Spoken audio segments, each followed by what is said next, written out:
ભારતનું સૌથી અમીર ગણાતું માધાપર ગામ વિકાસના નામે વાતો માત્ર। આ ગામમાં અનેક મૂળભૂત સુવિધાઓનો અભાવ તો છે જ, પરંતુ લોકલ બોર્ડથી ગાંધી સર્કલ વિસ્તારમાં રખડતા ઢોરોનો પણ ત્રાસ દિન પ્રતિદિન વધી રહ્યો છે।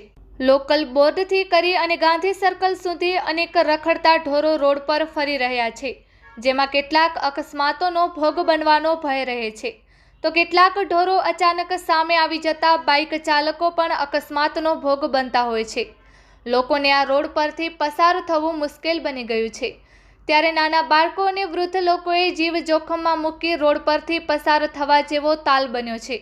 કારણ કે આપણે જોઈએ જ છીએ કે ભૂતકાળમાં એવા અનેક કિસ્સાઓ સામે આવી ચૂક્યા છે કે જેમાં રસ્તા પર પસાર થઈ રહેલ લોકોને આખલાઓ હડફેટે લઈ ઘાયલ કરી દેતા હોય છે, તો કેટલાક તો જીવના પણ જાય છે। તો ક્યારે જાગશે તંત્ર, જ્યારે એના પોતાના કોઈ આ રખડતા ઢોરોના માધ્યમથી ઘાયલ થશે ત્યારે? શું આમ જનતાનો જીવ કિંમતી નથી?